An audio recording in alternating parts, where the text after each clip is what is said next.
안녕하십니까. 기초입문과정 4주차 네 번째 마지막 시간입니다. 이 시간은 이제 민사특별법에 대한 걸 말씀드린다고 했는데 뭘 말씀드리라 그랬죠? 그 법을 왜 만들었을까 재정 목적과 그 법이 특별하게 어디에 적용이 되는가 여기까지만 말씀드리라 그랬어요. 그 법의 구체적인 내용은 깊이 들어가야 되기 때문에 이건 이제 기본 과정에서 하고요. 기초 과정에서는 재정 목적과 적용 범위 또는 적용 요건 정도만 확인을 해보겠습니다. 일단 주택임대차보호법 주임법하고요. 상위법은요. 내용이 대동소이해요. 물론 이제 구체적으로 들어가면 다른 부분이 있지만 내용이 거의 똑같은 경우도 되게 많아요. 당연하죠. 이건 주택임대차의 특별법이고요. 이건 상가건물임대차의 특별법이잖아요. 그죠? 그래서 내용 자체는 거의 비슷합니다. 따라서 주임법과 상임법을 공부할 때는요. 주임법을 먼저 달달달달달 공부하시고 그 다음에 상임법은 주임법하고 똑같은 건 볼 필요가 없잖아요. 다른 게 뭐가 있을까?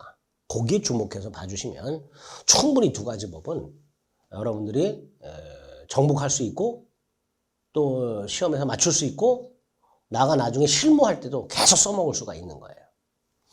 일단 재정 목적과 적용 범위 만든다 그랬죠. 적용 범위. 자, 주택임대차보호법과 상가건물임대차보호법은 민법상 임대차의 특별법이라고 그랬어요. 그런데 민법상 임대차에 관한 규정이 굉장히 많은데 굳이 왜 이 특별법을 만들었을까? 그게 재정 목적이죠. 주택임대차보호법 재정 목적을 읽어볼게요. 이 법은 임대차 중에서 뭐의 임대차? 주거용 건물, 주거용. 요게 주택이죠. 주택. 주거용 건물을 줄여서 주택이라고 합니다. 이 주거용 건물, 즉 임대차 중에서 건물 임대차 중에서도 주거용 건물의 임대차에 관해서 민법에 있는 임대차에 특별한 규정을 둠으로써 그 다음 국민의 뭐의 안정? 주거 생활의 안정을 보장하는 걸 목적으로 한다. 이렇게 놨습니다. 자, 국민의 주거 생활의 안정을 왜 보장하고 어떻게 보장할 것인가 생각을 해볼게요. 이건 몇 번 말씀드렸어요. 갑과 을 사이에 주택임대차 계약을 했다. 자, 임차인에게는 임차권이 생기고 임차권은 채권에 불과하다.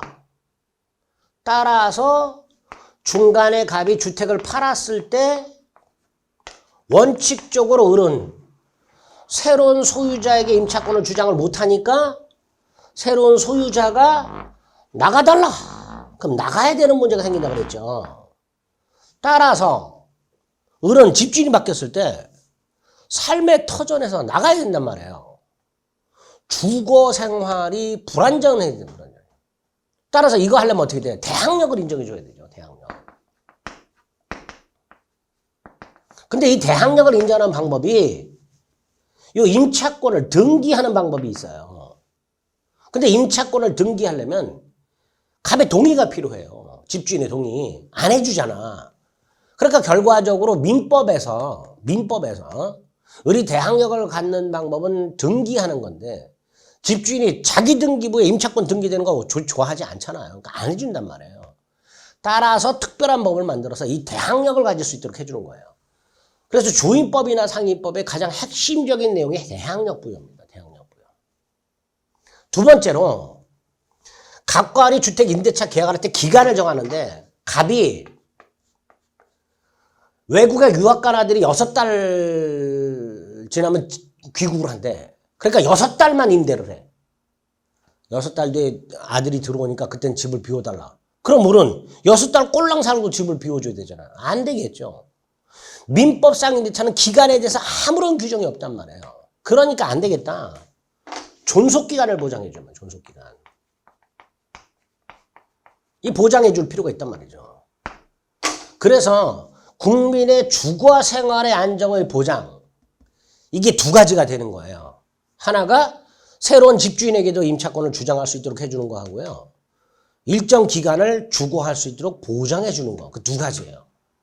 그래서 그를 위해서 대항력을 보장해 주고 존속기간을 보장해 주게 되는 거예요. 그 다음에 주거 생활의 안정과 관련해서 문제가 되는 게 하나 또 있죠. 뭐 최근에 전세 사기 같은 거, 보증금 못 받는 거. 그죠? 임차인은 보통 우리나라의 경우에는요. 주거용이나 상가 건물 임대차를 할 때 단순히 월세만 지급하는 월세보다는 전세나 반전세가 우세하잖아요. 근데 전세나 반전세 같은 경우는 보증금을 준단 말이에요. 보증금. 의리가백에 보증금을 준단 말이에요. 나중에 이걸 돌려받아야 되잖아요. 근데 못 돌려받는 경우가 허다하잖아요. 최근에 전세 사기 같은 거. 그죠? 근데 민법에는요. 민법상 임대차에는요. 보증금에 관한 규정이 1도 없어요. 그러니까 안 되겠다. 주택임대차보호법에서 이 보증금을 조금이라도 안전하게 회수할 수 있도록 해줘야 되겠다. 그래야 다른 곳으로 이사를 갈 수 있을 거 아닙니까? 그죠? 요 세 가지.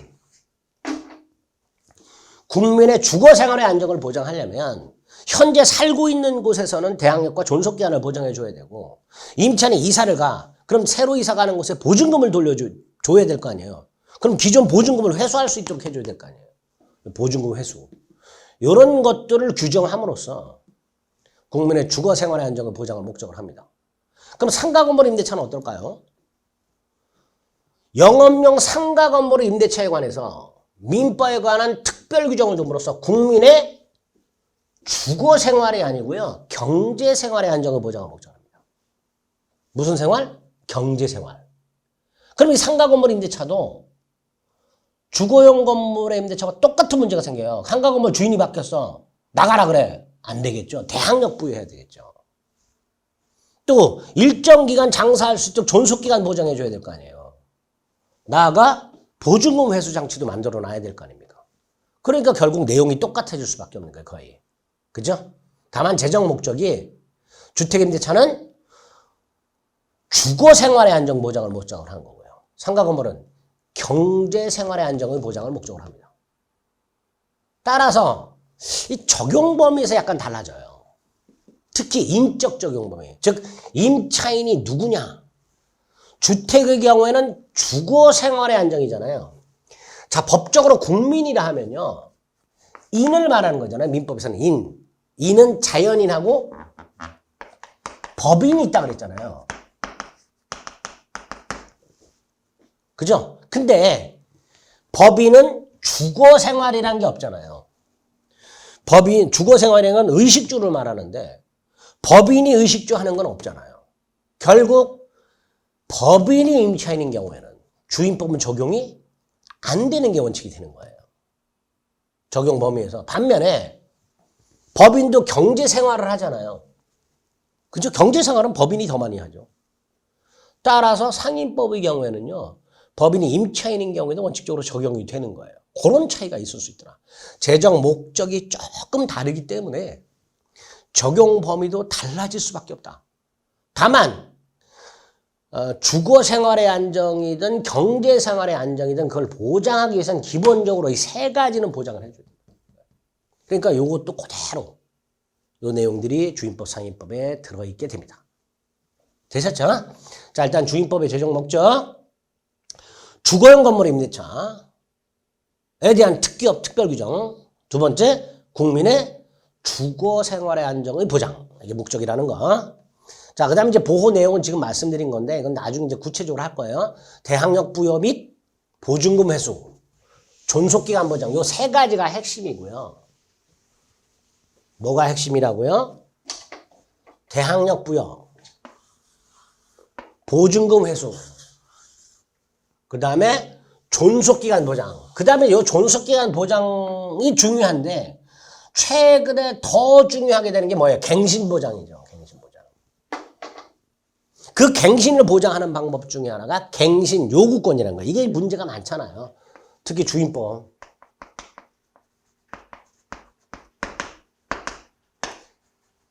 이렇게. 이런 것들이 핵심이 되는 거고요. 기타 이제 부차적으로 뭐 임차권 등기명령 제도라든가 이런 게 있게 됩니다. 근데 어쨌든 세 가지가 핵심이다. 대항력 부여, 보증매수, 존속기한 보장 및 갱신보장. 이런 것들이 핵심적인 내용이다라고 생각하시면 됩니다.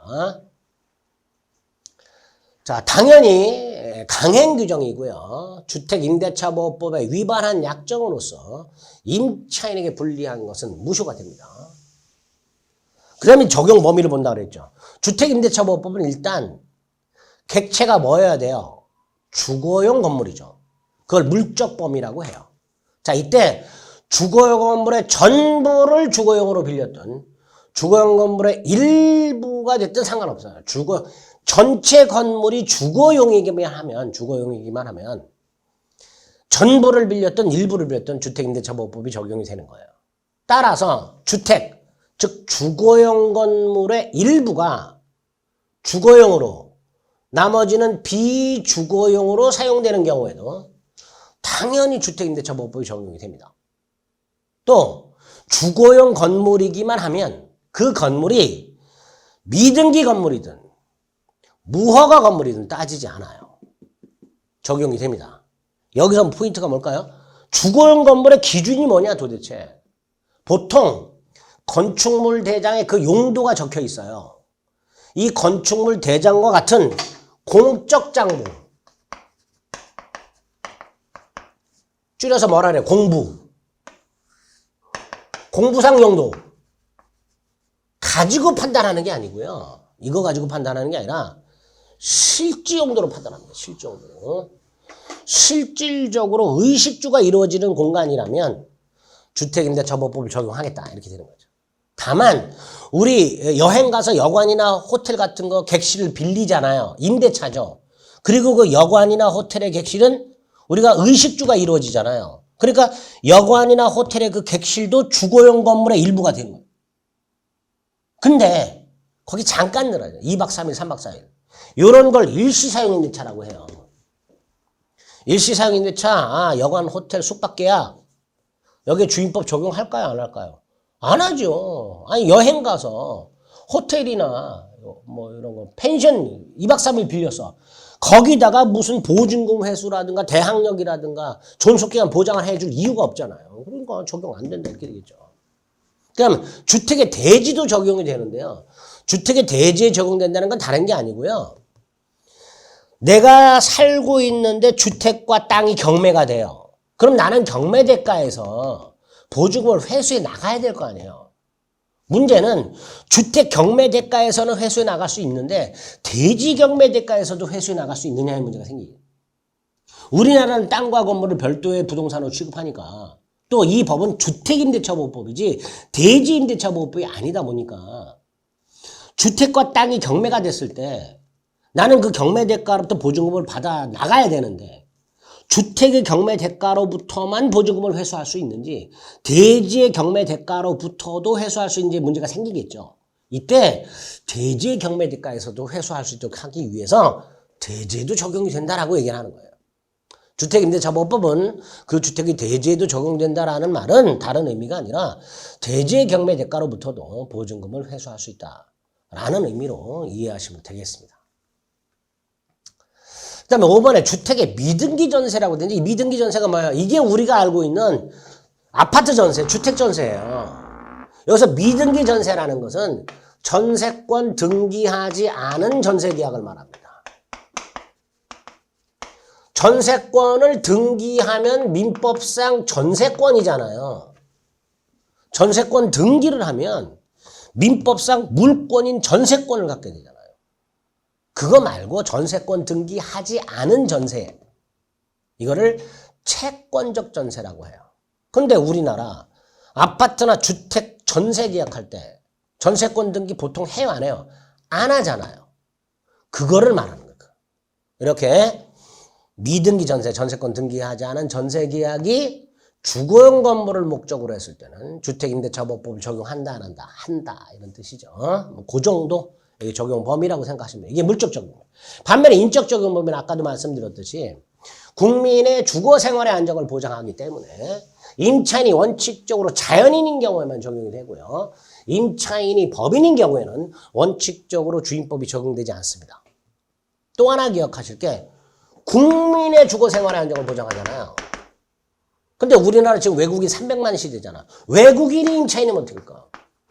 외국인은 국민이 아니잖아요. 그런데 적용해줍니다. 내외국인을 차별할 이유가 없기 때문에 외국인이 임차인인 경우에도 주임법이 적용이 된다.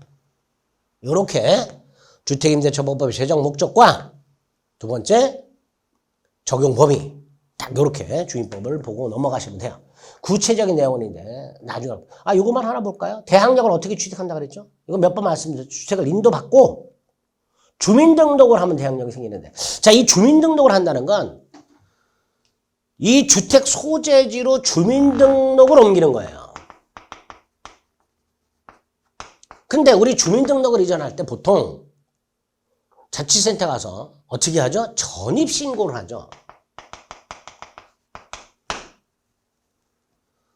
임차인이 전입신고를 하면 그 전입신고서를 수리한 공무원이 주민등록 원부상의 주소를 이전하는 기록을 할 거 아니에요. 결국 임차인이 스스로 주민등록상 원부상의 주소를 이전 등록하는 게 아니고요. 임차인은 뭐만 해요? 전입신고만 하는 거예요. 그래서 뭐라고 해놨어요? 전입신고한 때 주민등록한 것으로 본다 이렇게. 전입신고한 때. 예를 들어서 전입신고를 1월 10일 날 했어요. 근데 공무원이 휴가 중이어서 주민등록 이전은 12일 날 했어요. 그럼 주민등록을 맞춰야 대항력이 생기는데 언제 대항력이 생기느냐 문제가 생기는 거예요. 전입신고한 때 주민등록한 걸로 본다 이렇게 되는 거죠. 그죠? 그래서 인도 및 주민등록을 하면 대항력이 생기는데 문제는 임차인은 전입신고만 하고 또 전입신고한 날짜와 주민등록상 원부상의 주소를 이전 등록한 날짜의 시간차가 있을 수 있기 때문에 전입신고한 때 주민등록 마친 걸로 봅니다. 그리고 다음날 0시에 대항력이 생기는 거죠. 그러니까 이렇게 10일날 전입신고했다. 주민등록상 원부의 주소는 10일날 이전했다. 그럼 10일 다음날 13일 0시에 대항력이 생긴 게 아니라 10일 다음날 11일 0시에 대항력이 생기는 거예요. 왜? 전입신고한 때 주민등록 한 걸로 보고 주민등록한 다음날 0시에 대항력이 생기니까 결국 전입신고한 다음날 0시에 대항력이 생기는 거예요. 그죠? 그렇게 기억해 두시면 되겠습니다. 그 다음에 상가건물 임대차가 나왔어요. 왜 만들었다 그랬죠?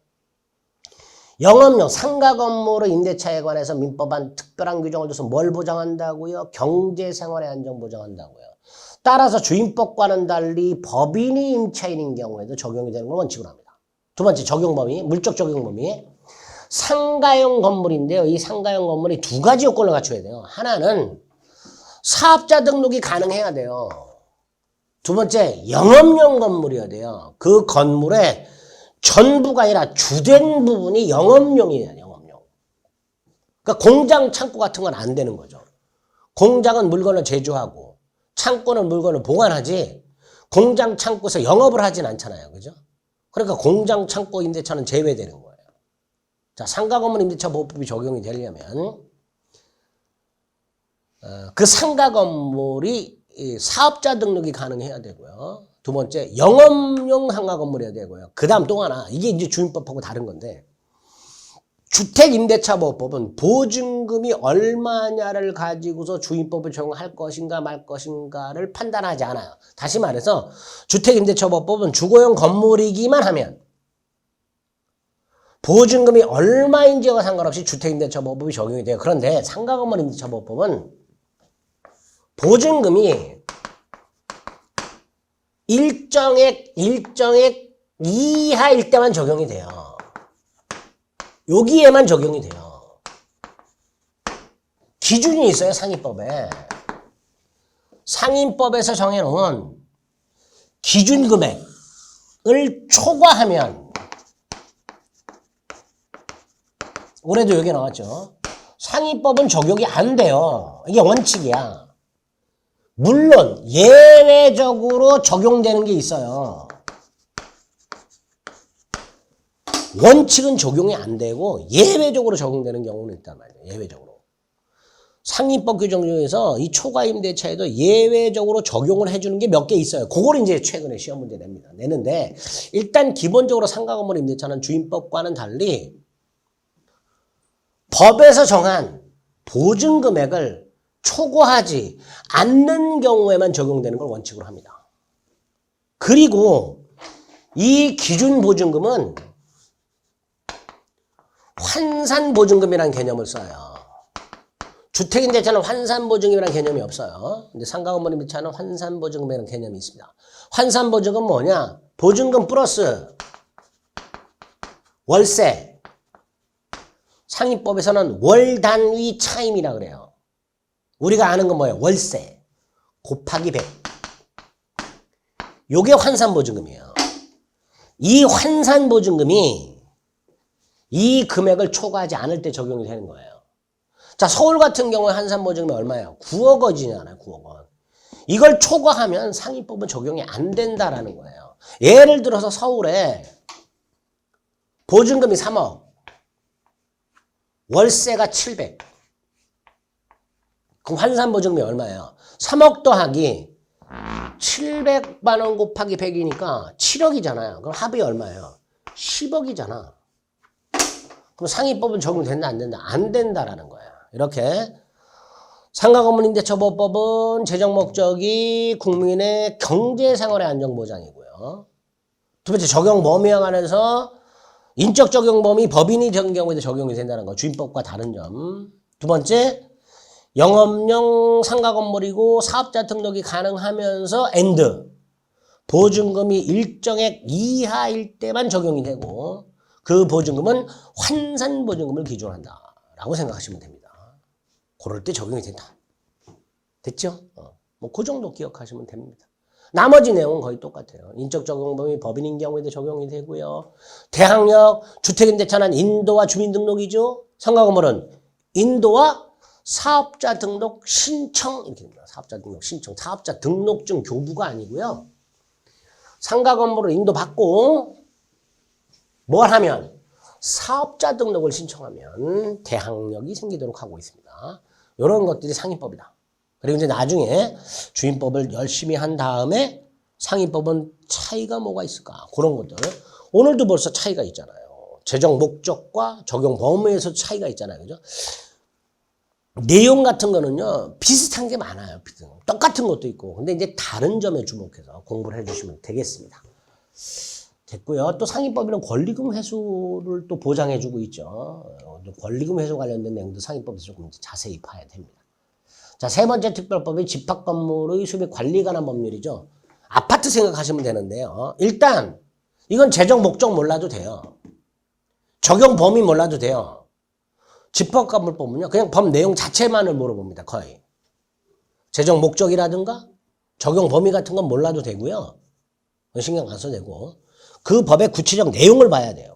근데 구체적 내용을 보기 전에 집합건물법은 크게 4덩어리가 있는데 그 4덩어리에 관한 내용을 이해하기 위해서는 집합건물법에 뭐가 구성이 되어 있는가. 집합건물법을 구성하고 있는 구성부분과 이 구성부분에 대한 권리, 요 개념을 잡아주셔야 돼요. 집합건물법은. 자, 아파트를 생각해 봅니다. 구성부분 생각해 보죠. 일단 제일 중요한 게 뭐예요? 내가 독점해서 살고 있는 부분, 101호. 여기 있을 수 있죠. 내 독점해서 소유하는 부분, 이게 전유 부분이에요. 두 번째, 이 전유 부분을 들락날락하기 위해서 필요한 부분 있죠. 복도 계단 같은 거. 이거 뭐예요? 이건 공용이잖아요. 공용 부분. 세 번째가 뭐예요? 땅 필요하죠. 대지. 그래서 집합건물이 소위 관리에 관한 법률이 적용이 되는 그 집합건물, 아파트, 다세대 이런 것들, 연립 이런 집합건물이 뭐로 구성이 되어 있으며 그 구성물에 대한 권리가 뭐냐 이게 핵심이 되는 거죠. 세 부분으로 구성되어 있다. 전유 부분은 공용 부분 대지. 그 다음 권리 전유 부분에 관한 권리가 뭐다? 구분 소유권. 대지에 관한 권리가 뭐다? 대지 사용권. 그럼 공용물에 관한 권리를 뭐라고 부르느냐? 공용 부분에 관한 물권이라고 불러요.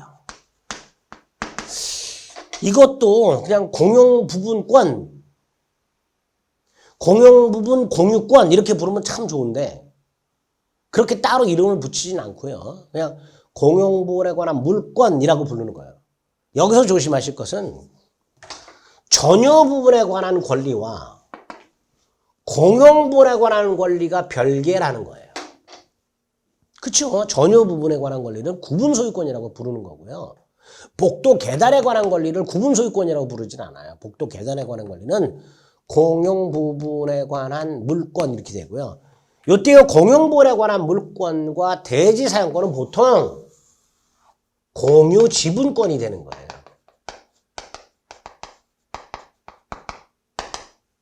공유 지분권. 따라서 요 공용 부분이나 대지에 관한 내용들은 민법상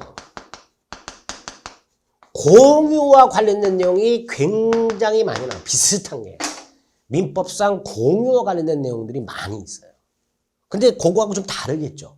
민법상 공유하고는 조금 다를 거 아니에요. 그죠? 그런 거 조심하시면 돼요. 예를 들어서요. 민법상 공유는요.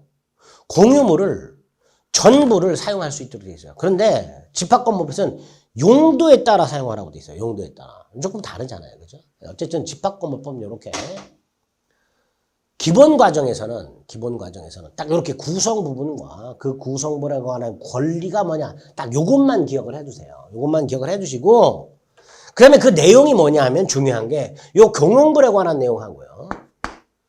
집합건물 전체 관리에 관한 내용이 있을 수 있겠죠. 이게 중요하겠죠. 그죠? 전유 부분은 구분 소유자가 잘 관리하고 꾸미잖아요. 그죠? 근데 전체 구분 소유자의 공동의 이익이 있는 부분, 전체 건물, 대지 이런 거 관리를 어떻게 하느냐 문제가 생길 거 아닙니까? 그래서 집합건물법에서 핵심적인 내용이 두 가지예요. 하나가 공용 부분을 어떻게 할 것이냐, 공용 부분.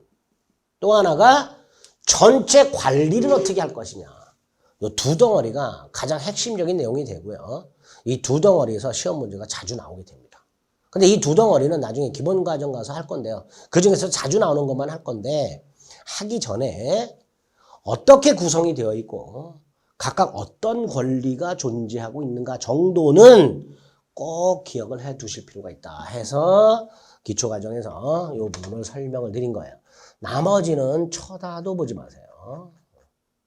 자, 그 다음에 이제 가등기 담보등행 한문이 나옵니다. 이 가등기 담보등행 한문은 재정 목적과 적용 요건을 한꺼번에 이해를 해봅니다. 이걸 읽기 전에 먼저 설명을 듣고 보시면 조금 나아요. 갑이 을로부터 3억을 빌려요. 당연히 을은 담보를 요구할 거예요. 자, 갑이 담보를 땅을 제공합니다. 자, 민법상으로는 을은 저당권이나 근저당권을 취득하면 되죠. 근데 이 저당권이나 근저당권은요. 나중에 갑이 돈을 갚지 않으면요. 경매라는 절차를 거쳐야 돼요. 을이 돈을 회수하려면. 근데 여러분들 혹시 아실란가? 경매 쉽게 안 끝나요. 짧아야 1년, 2년이에요. 그럼 을의 입장에서는 귀찮잖아요. 시간도 오래 걸리고. 따라서 민법상으로는 을이 저당권이나 근저당권을 취득했다가 나중에 갑이 돈을 갚지 못하면 땅을 경매에 넣어서 채권을 회수하면 되겠지만 그게 귀찮은 사람들은 계약을 어떻게 하느냐. 갑이 을에게 돈을 못 갚으면 소유권을 이전해 주겠다고 약속을 해요. 이전해 주겠다고 약속을 해요. 이 소유권을 이전해 주겠다는 약속이 이런 거잖아요. 보세요. 빌린 돈 3억이잖아요. 3억 대신 물건으로 돈을 갚겠다. 대물변제라고 하는 거예요. 약속이니까 예약이겠죠. 이렇게. 자, 을이 갑에게 돈을 빌려주고 갑은 땅을 담보로 제공하되 돈은 못 갚으면 소유권을 넘겨주겠다고 약속을 합니다. 그러면 일단 돈 빌려주고 대물 변제 예약을 하겠죠. 자, 여기서 어떤 문제가 생기느냐? 이 땅이 5억짜리예요. 6억이라고 할까요?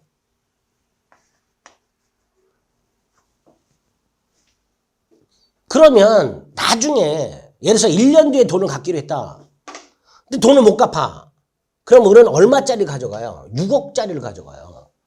3억 빌려주고 1년 만에 6억을 받아. 폭리를 취하잖아요. 그죠? 안 되겠다, 이거 안 되겠다. 그래서 마련된 게 가등기 담보법이에요. 실제로 가등기 담보법은요, 이렇게 채권자가 폭리 취하는 걸 막기 위해서 마련된 법이에요. 당연히 그 내용은 뭘까요? 폭리를 취하지 못하도록 하겠죠. 우리 소유권을 가져가기는 하되, 그쵸? 우리 갑이 돈을 못 갚으면 땅을 가져가기는 하되, 폭리를 취하면 안 되겠다라는 규정들을 두겠죠. 가등기 담보법의 핵심이 그거예요. 우리 폭리를 취하지 못하게 하는 방법. 그게 귀속청산 절차라는 거예요. 가등기 담보법에서 핵심이 바로 그 귀속청산 절차가 됩니다. 나중에 자세하게 할게요. 어쨌든 가등기 담보법은 이렇게 첫 번째로 돈을 빌려주고, 두 번째 갑은 다른 재산권을 넘겨주기로 하고, 여기서 폭리를 취하면 안 되니까 세 번째가 이 다른 재산권을 넘겨주기로 하는 예약 당시에 목적물의 가액이 빌려준 돈, 원금, 플러스 이자, 합쳐서 뭐라 그래요? 원리금이라고 하죠. 원금과 이자. 그 합을 초과해야 돼, 초과해야 돼.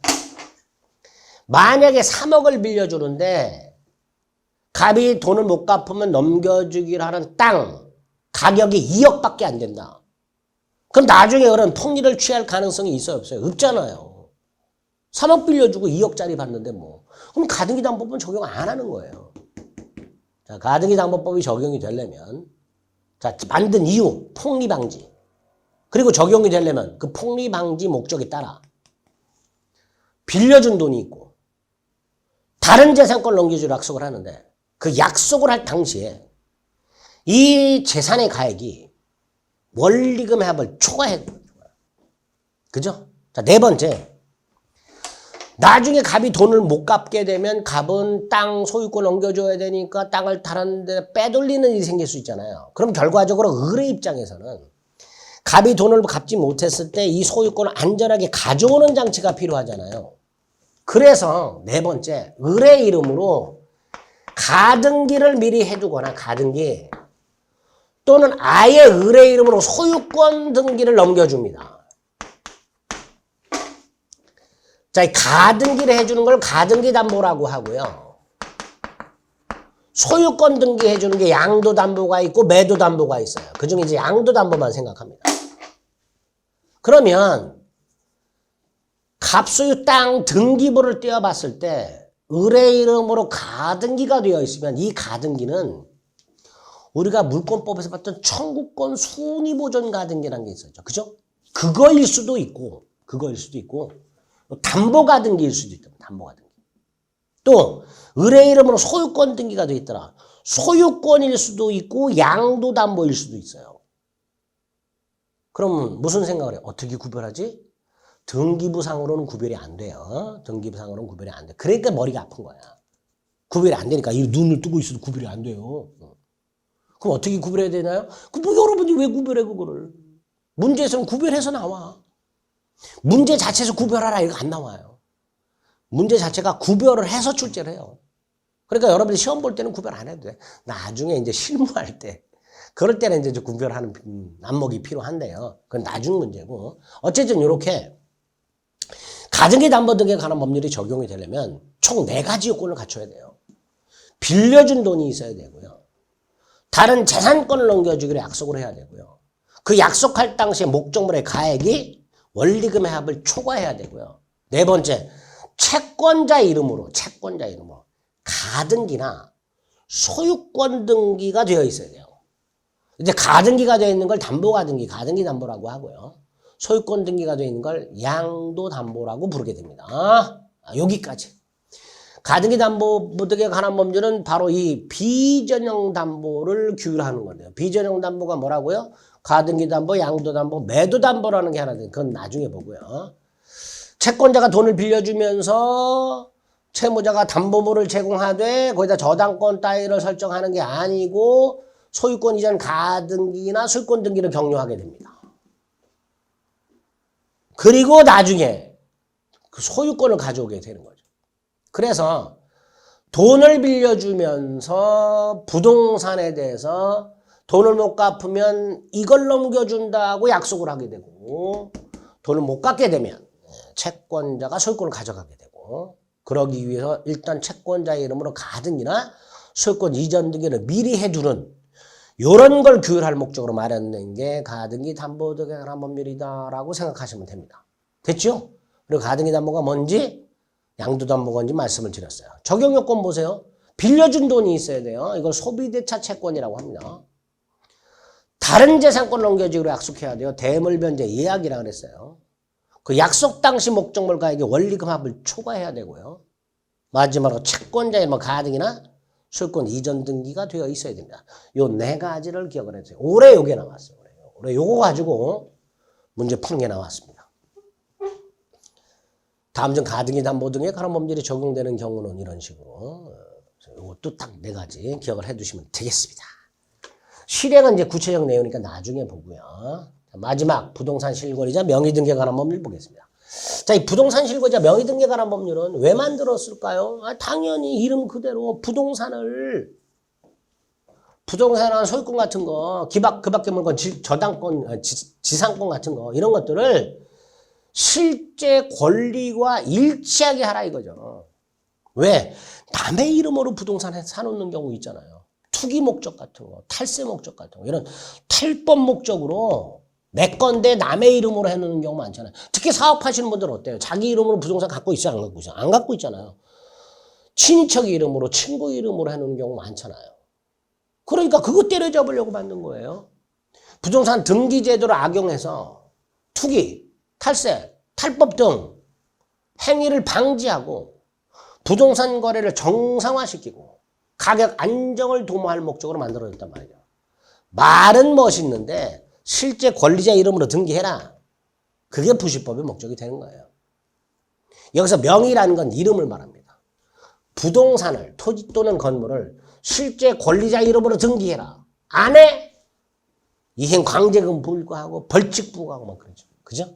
또 그 이행 강제금이나 벌칙을 부과하는 것 외에 당사자 간의 약정에 대해서 효력을 딱 규정해 놓은 게 부동산 실거래자 명의등기에 관한 법률이에요. 자, 예를 들어서 A 토지가 갑소유야. 근데 갑은 A 토지 말고 B 토지도 갖고 있어. 어느 하나만 갖고는 종부세가 안 나오는데 두 개를 합치니까 종부세가 나와. 종부세는 기준 금액이 있잖아요. 그죠? 안 되겠어. 이거를 친구 을과 짜고 친구 을의 이름을 빌리기로 해. 자, 이름을 빌리는 걸 명의시장약정이라는 거야. 쉽게 생각하면. 자, 여기서 이름을 빌리는 사람. 야, 이름 좀 빌려줘. 신탁자라고 해요. 을이 그래 내 이름을 할게. 이름 빌려줄게. 이거 수탁자라고 해요. 이렇게 부동산에 관한 소유권 따위를 갖고 있거나 앞으로 취득하려는 사람이 수탁자와의 사이에 둘 사이에서는 갑이 소유하고 등기는 을의 이름으로 하는 약정. 이렇게 되죠. 쉽게 말하면 이름 빌리는 약정. 야, 이거 내 건데 네 이름을 해놓자. 그게 명의상 약정이에요. 빌리는 사람이 신탁자, 이름 빌리는 사람. 이름 빌려주는 사람이 수탁자예요. 그 다음 여기서 끝나는 게 아니고요. 수탁자 이름으로 등기를 넘겨준단 말이에요. 특히 소유권 등기. 그러니까 등기부를 봤을 때는요. 마치 얘가 소유자처럼 보이는 거예요. 이거를 때려잡기 위해서 만들어진 게 부동산 실거래자 명의등기에 관한 법률이에요. 자, 그러면 명의상 약정이 뭔지, 신탁자가 뭔지, 수탁자가 뭔지 생각하시고 나머지 이건 생각하지 마시고 이건 지금 어려워요. 신탁자 이름 빌리는 사람, 수탁자 이름 빌려주는 사람, 특칙 신경 쓰지 마시고 그 다음 기본입니다. 이거는 쉬우니까 머릿속으로 생각합니다. 이렇게 갑이 탈법 등을 목적으로 친구 을의 이름을 빌려서 자신의 부동산을 을의 이름을 해놨을 때 그 효력, 요게 이제 핵심이에요. 부실법에서. 일단 이름 빌리는 약정은 무조건 무효입니다. 무조건 무효입니다. 부동산 실거래자 명의등기에 관한 법률은 강행 규정이에요. 무효입니다. 두 번째, 그 약정에 따라 수탁자 을에게 등기가 될 거 아닙니까? 등기가 되면 물권이 변동이 될 거 아니에요. 등기부상으로 소유자가 갑에서 을로 변동이 되잖아. 등기, 즉 물권 변동, 등기한 물권 변동. 이것도 무효예요. 명의상 약정도 무효고요. 등기도 무효야. 그럼 어떤 문제가 생겨요? 을이 지 이름으로 등기돼 있잖아요. 갑을 배신해요. 자기 것인 양 팔아먹어. 이 제3자까지 나오거든요. 제3자. 그럼 이 제3자는 소유권을 취득하느냐 못하느냐 문제가 생기는데 이 제3자는 선악을 묻지 않고 즉 을등기가 무효다. 갑을사의 명의상 약정이 있다. 실제 권리자는 갑이다. 라는 사실을 몰랐든 알았든 상관없이 소유권을 취득합니다. 다시 말해서 명의신탁 약정 무효 및 등기 무효는 선악불문하고 제3자에게 대항 주장하지 못하도록 해놨어요. 무효라고 주장을 못하도록 해놨어요. 그래서 제3자는 선악불문하고 소유권을 취득하는데 여기서 올해 이 제3자에 해당하는 놈 해당하지 않는 놈 이거를 출제했습니다. 80번에서. 지금까지 34회 동안 단 한 번도 출제를 하지 않았던 요 놈, 요 제3자 요 놈. 요게 부동산 실거래자 명의 등기에 관한 법률 제4조 3항에 있는 제3자인데요. 요 제3자에 해당하는 놈을 골라라. 해당하지 않는 놈을 골라라. 이거를 문제를 냈어요. 34회 동안 처음 출제를 했습니다. 그러니까 올해 기존에 출제하지 않았던 것 중에서 출제된 것들이 좀 있어요. 그래서 수험생분들이 좀 어렵게 느끼셨다라고 얘기들을 많이 하십니다. 그 중에 하나가 이거예요. 근데 어쨌든 결론 개념 잡는 거예요. 이름 빌리는 거 명의상 약정, 빌리는 자 신탁자, 빌려주는 자 수탁자, 그 다음에 여기다 부실법이 적용이 돼. 이름 빌리는 건 무효, 등기 무효. 하지만 수탁자와 거래한 제3자는 선악불문하고 소유권을 취하다. 이게 딱 기본입니다. 이게 딱 기본. 일단 기초과정에서 요거를 머릿속에 딱 넣어두시면 돼요. 요거를 이제 나중에 응용을 해서 각종 사례 형태의 문제를 해결하는 방법을 공부를 하시게 됩니다. 일단은 요게 기본 뼈대가 되는 거예요. 아시겠죠? 부실법은 내용은 단출해요. 내용은 단출한데 이게 이제 주로 사례 형태, 갑을병 사람이 나오는 형태로 출제가 되다 보니까 수험생분들이 많이 어려워하시는데 일단 기초과정 요 뼈대만 잡아두시면 충분히 부실법 문제도 풀으실 수 있게 됩니다. 아까 뭐라 그랬어요? 명의상 약정 및 등기는 무효라 그랬지만 제3자는 보호된다 그랬죠. 선악불문하고 보호된다 그랬죠. 이렇게 뼈대를 딱 잡아주시면 되겠습니다. 됐죠? 그래서 4주에 걸쳐서 민법 전체적인 뼈대와 기본적인 용어 및 표현 그리고 중요한 제도 몇 가지들을 설명을 드렸습니다. 이 기초과정에서 들으셨던 것들이 정말로 기초가 돼서 기본 이론 과정에서 여기다 이제 뼈대를 세우고 살을 붙이는 과정을 여러분들이 해주셔야 돼요. 기본 과정 가는데 이걸 또 하나 설명하고 있으면요. 지루해요. 지루하고 짜증나니까 기초 과정에서 필요한 기본적인 용어와 표현과 제도들을 기본 과정 시작하기 전에 자꾸 들으셔서 좀 익숙해지신 상태에서 기본 과정을 보시고 책을 읽으시면 조금 수월하게 민법을 여러분 걸로 만드실 수 있습니다. 다시 한번 부탁드리지만 기본 과정 하기 전에 기본 이론 과정 들어가기 전에 이 기초 과정을 한 2-3번 정도 편안하게 좀 들어주시기를 마지막으로 부탁을 좀 드리겠습니다. 강의 들으시느라 고생하셨고요. 기본 이론 과정에서 뵙겠습니다. 수고하셨습니다.